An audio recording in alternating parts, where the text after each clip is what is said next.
Mirik. Hello বন্ধুরা, তোমাদের জন্য নিয়ে এলাম নতুন আরও একটা ভ্লগ। তো আমি আগের ভ্লগে বলেছিলাম যে আমরা ব্যারাকপুর হয়ে থেকে শিয়ালদা হয়ে তারপর নিউ জলপাইগুড়ি অবধি পর্যন্ত এসে স্টেশনে নেমে তারপর কী করলাম সেটা পরের ভ্লগে দেখাবো, মানে এই ভ্লগে। তো আমরা সেখান থেকে নেমে একটা গাড়ি করে সেখানেই জলপাইগুড়ির কোনো একটা দোকানে কফি, সরি, দুধ চা এবং মোমো খেতে ঢুকেছিলাম। দুধ চাটাও ভালো ছিল, আর মোমোটা কি বলবো, উফ!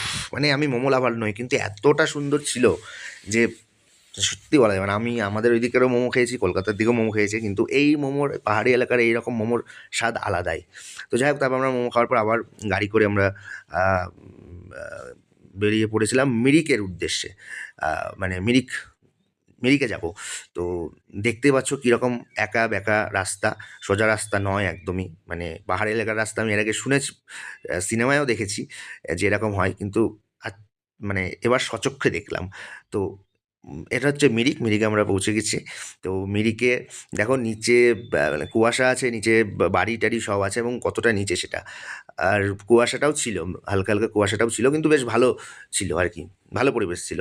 এই যে দেখো কি কুয়াশা, কখনো কুয়াশা পড়ছে, কখনো কুয়াশা ছেড়ে যাচ্ছে এবং দেখা যাচ্ছে না কিছু, তার মধ্যে ওই দাদা গাড়ি চালাচ্ছিল।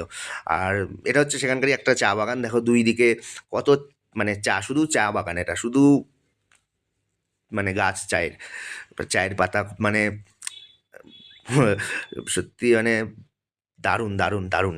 এটা যদি আহ, রোদ পড়তো তাহলে এই জায়গাটা আরও বেশি ভালো লাগতো। মানে ঠিক আছে, এখন এখানে ঠান্ডার এলাকা একটু এই মানে কুয়াশা টুয়াশায় হয়। আর এটা হচ্ছে সেখানকার মিরিকেরই একটা পার্ক, খুব সুন্দর একটা পার্ক। তো তাহলে মিরিক এই থেকে এই পার্ক দেখার পর আমরা গাড়ি করে চলে গেছিলাম আমরা যে রুমে থাকবো, যে হোটেলের যে রুমে থাকবো সেখানে।